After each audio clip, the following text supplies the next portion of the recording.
So got some beer bread and some key lime pie. One. He's cutting out the piece he's gonna leave. Dang. I am. I am. Wow. All right, so routine, outfield catch routine, all routine catches in the outfield with nobody on base belong to the plate guy. I'll talk to you, I'll give you a call. All right.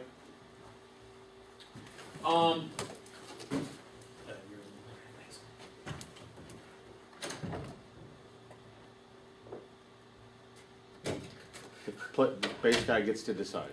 Base guy gets to decide. He had another box here, so I thought he was going to take both boxes. The base guy gets to decide, okay, and we're going to talk about what that means in a second. The other thing, the opposite of routine is trouble. The opposite of routine is trouble. So guess what? Now we got another definition we have to learn, right? We got another definition we have to learn. We have to learn what trouble is, okay? So what is trouble? Now, basically, think about the responsibilities I just told you. The plate umpire has everything that's routine. The base umpire has trouble, but only to the right fielder, to the center fielder coming straight in, to the center fielder when he opens his chest and goes back, and to the center fielder when he goes toward his left. Everybody have a good Christmas. Thanks. You too, Greg. Greg. I'm sad. We're back in here next Thursday. Yeah, yeah, you are. You are. I just may not see you. Okay, cool. I'll give you a call in the next couple days. All right. Thanks, man. 2nd through the 11th, I'll be out of state. Okay. I'm gonna talk to Peyton about trying to use the classroom over there and try to stay out of your hair. It'd be a We tough live- get while I'm gone. Yeah, we're in your hair too much too, so we're No. gonna work on something else. It's just, no, I mean, it's not a problem for me. I get it, but I get it. Trouble. Okay, trouble. When we have trouble, that requires an umpire to go out. Okay? What does it mean to go out? Go out means advance as far as the play will allow to get to a better position. What does as far as the play will allow mean? We can look that up because it says in the book, as far as the play will allow. So if we open up our handy dandy glossaries, this book is really pretty intense in terms of the things it has. If you go to your glossary of terms, I'm pretty sure there's something that says as far as the play will allow on page 3. So what is as far as the play will allow? Again, what is it based on? Hustle. There's an ideal position. There's an ideal position for every play. It would be great to be there. Okay, but we can't always be there. What we want to do is do what? We want to hustle into position, knowing the proper position, right? So angle over distance, and then we want to be stopped when we look at a play. So how far the play will allow means basically this. Okay, and I'm not going to read this. You can read this, and I encourage you to. How far the play will allow basically means this. How far can I go to get to the best possible position, angle first and then distance, accept that responsibility, but not be so far away that I can't get my next responsibility. That's what as far as the play will allow means. Now in this case, if I'm going toward the outfield with nobody on base, I really don't have a next responsibility I have to worry about. So I can get as far as I can get, hustle, which means go to the proper position, doesn't mean run like a maniac, because if you look up the definition of hustle in the book, right, there is a definition for hustle in the glossary. Right, and we talked about it before, the definition for hustle in the glossary is on page 7. Hustle is the act of moving into the proper position as quickly as possible. Not simply running fast, right? Busting in is the phrase you hear. If you ever work with Tim O'Toole, you hear bust in, right? You hear bust in. Standard kind of, you want to be busting in. That means hustling, okay? And then when we get set, when we get stopped, we want to be set. And by the way, if you look on page 14, it tells you what set means. Bet you wish you had the book, don't you, Yoder? There's two basic set positions. A hands on knees set position, which means you're like this. And guess what? In two-man baseball, you know how often you're going to do this? Almost. Starting position. Once you're done on that, you're probably not going to do that again. Only in starting position. And there's a couple other times that maybe. But and a standing set. So you can either be hands on knees or standing set. What does it mean to be set? Head still. Umpire should be completely stopped or set for all plays.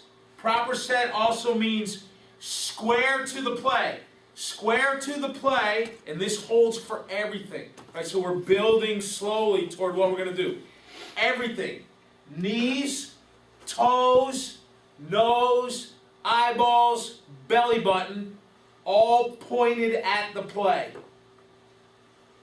Right? All pointed at the play.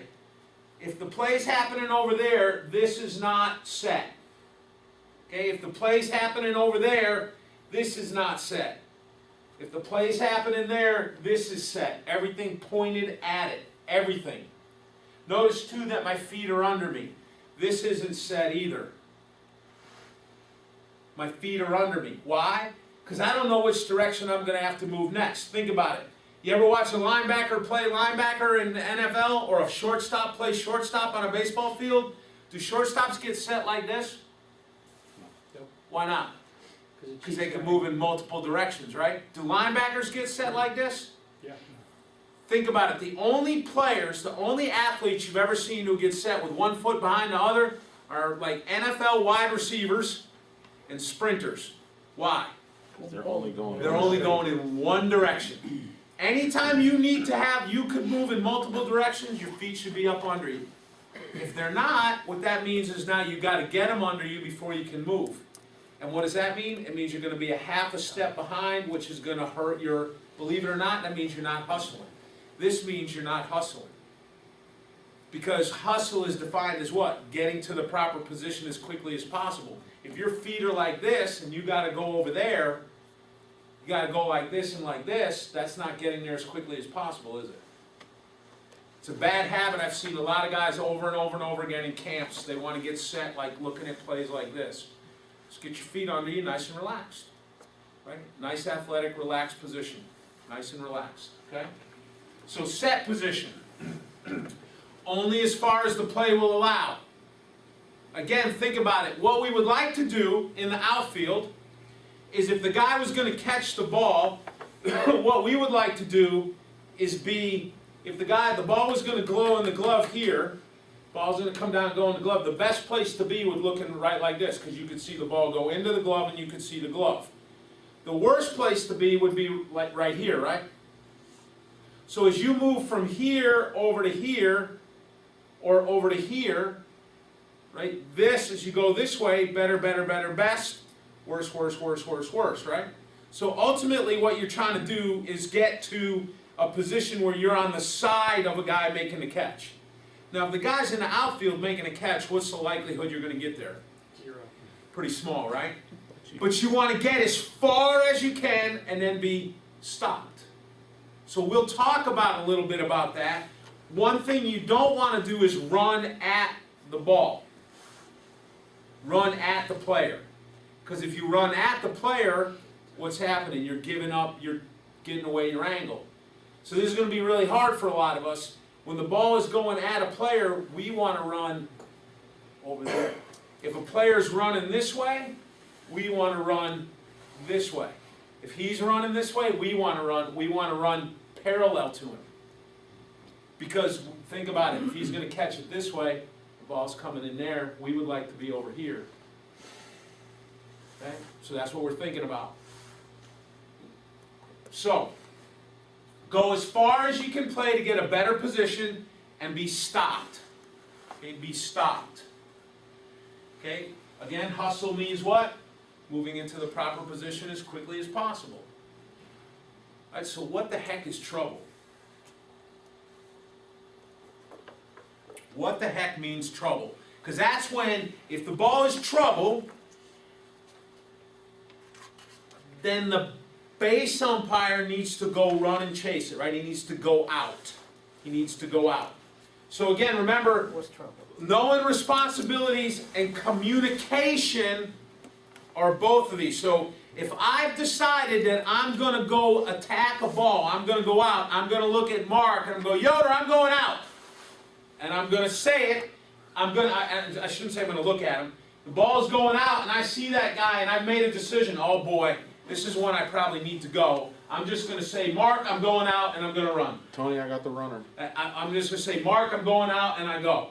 I'm not going to hold my hand up. I'm not going to turn around and look back, because if I turn around and look back, I took my eye off of what I wanted to know. I'm just going to go and say I'm going out.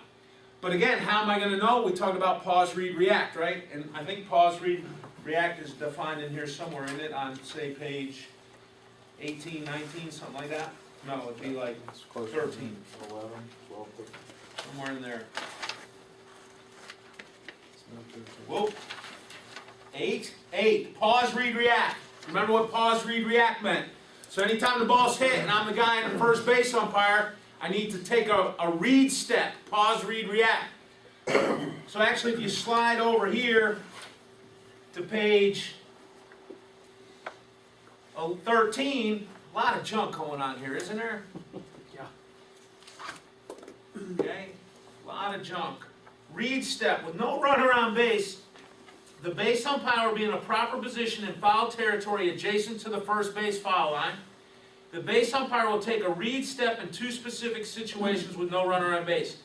Anytime a fly ball is hit to the right side of the outfield, he'll take a read step. So this is what a read step is. I haven't told you this yet, but I'll say right now, where you're going to start is basically foul line is going to go right next to your right foot. You're going to be looking at the plate like this.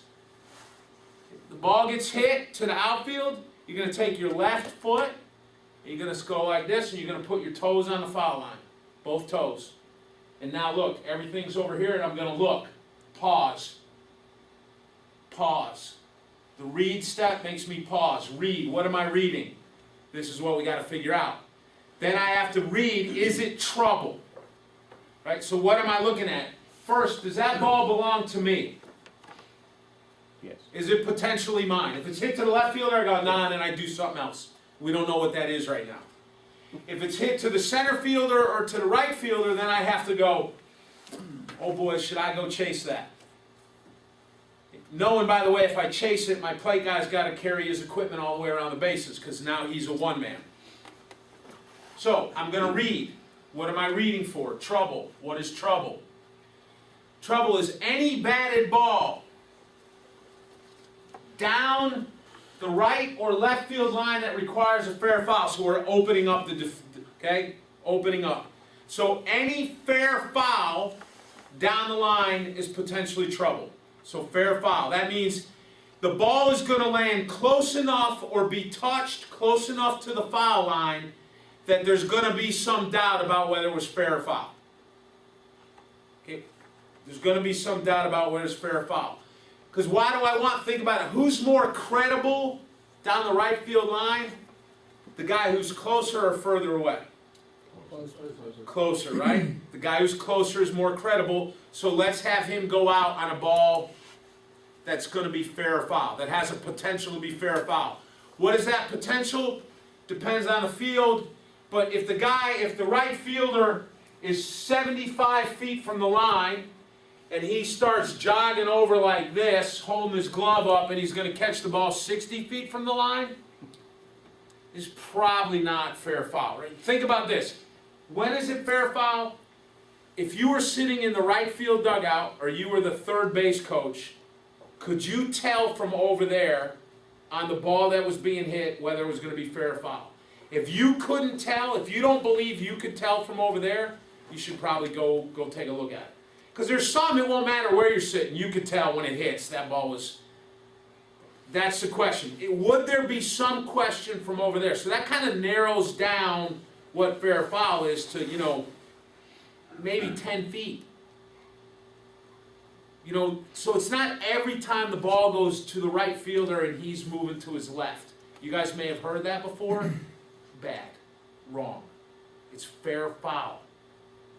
Okay, it's fair foul. Okay? 1. that requires an outfielder, any batted ball that requires an outfielder to run, move aggressively toward a foul line. So that means the guy's running hard toward the foul line.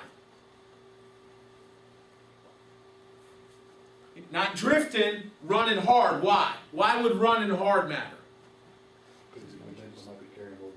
Because he may catch the ball, touch the ball in fair territory, continue into foul territory and drop the ball. In which case the ball's fair and you're a lot more credible when he's standing in foul territory if you're standing on the foul line. Or he might catch it, hit his glove, and it might get knocked into foul territory. So you want to be over there where you're credible if the guy's moving aggressively toward the line. Okay, if the fielder's moving aggressively toward the line. I like to say if I look and the fielder is running under duress, looks like somebody's chasing him. You know the difference, right? If the guy's going, I got it, right? Then it's not a problem. But if he's turned, he's running hard to his left, then you, and the same thing would be true with the left fielder, because this is going to be important later to the left fielder, okay? Any batted ball that has the potential to enter a dead ball area. You have a field that's not enclosed, right? If we go up to the complex, and you know, there's not a big problem. You go to a lot of Little League fields where there's fences all the way around, balls don't have the potential to go into dead ball territory.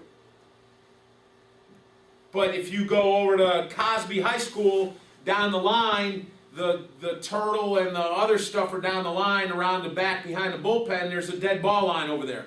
Somebody might want to be over there to see what that's going to happen. If you're at other places, if you're at Blessed Sacrament Huguenot or whatever they call that place right now, the line, you know, Tater's got the line drawn like this, and it wiggles, and and there's dead ball, and there's no fences.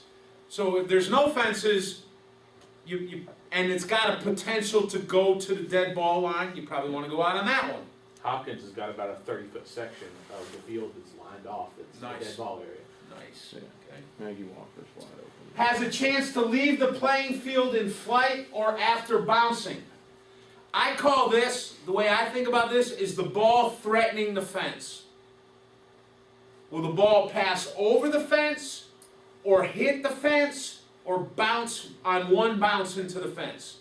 If the ball is threatening the fence in your coverage area, remember what does that mean? Means now when you're at first base, center fielder, all the way over, okay? But anytime, this would be trouble on anything, okay? That has a chance to be touched by a spectator, we don't have to worry about that too often, right? But if you're in some of these the high school fields or something where moms and dads are standing up the line, it could happen at Godwin with all the people down the line there. The fence is kind of high, but it could happen there. It could happen, most of the high schools now have pretty tall fences. You can imagine even the Little Leagues have pretty tall fences. But if there's a chance somebody could reach out and touch the ball, you want to go on that. Okay?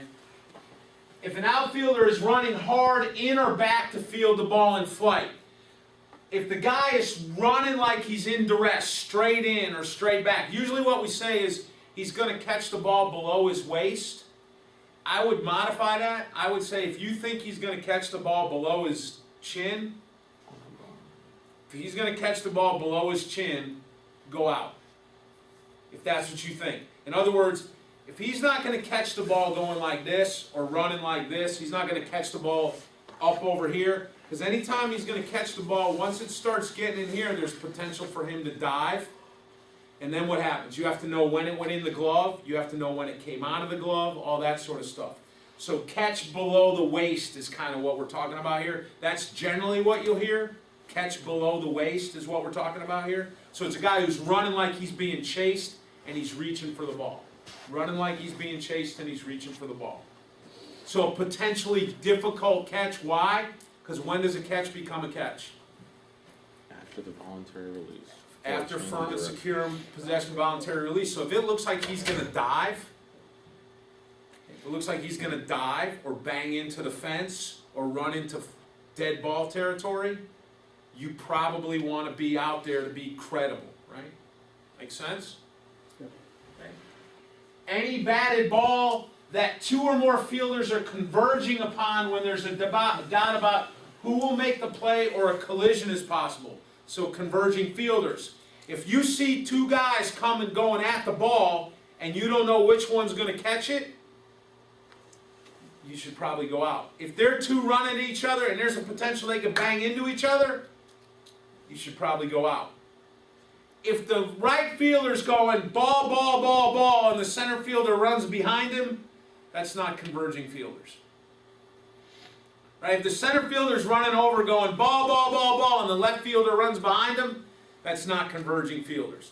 Converging fielders means you think these two dudes could run into each other, or you don't know and they don't know which guy's going to catch the ball.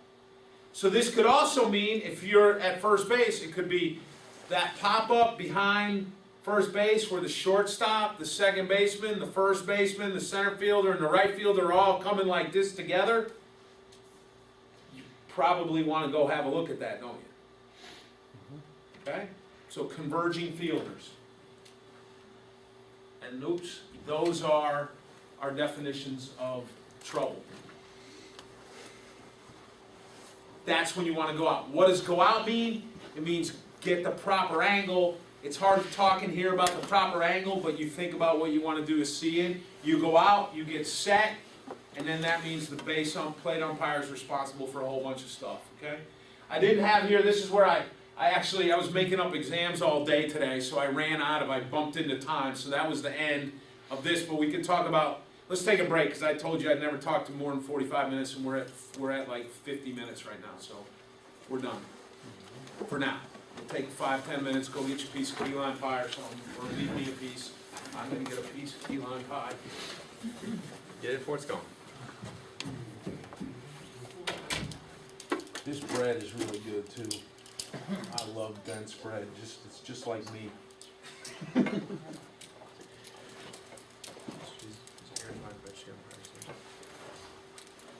Aaron, when I do my thing in January, I'll make sure to differentiate with you guys what's different from high school, so you guys don't get confused, because there's some specific things, especially with lineup management, lineup card management is really different.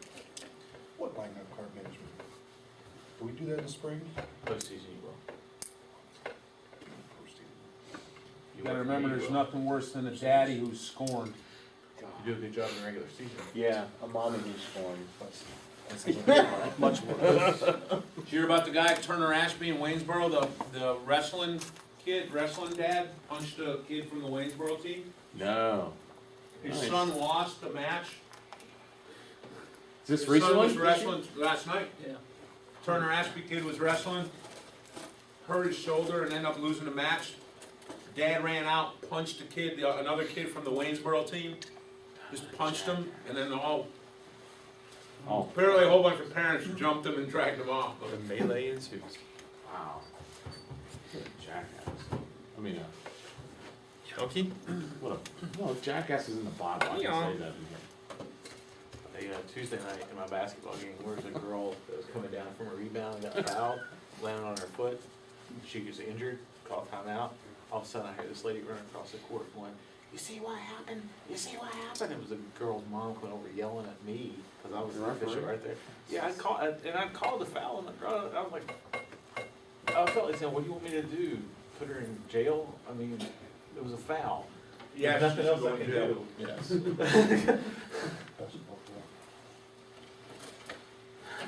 All right, who wants a rule book? I love the rules.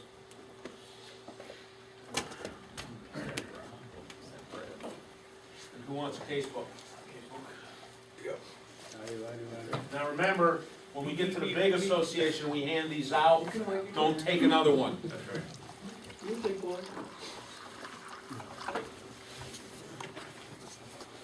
You guys hot off the press.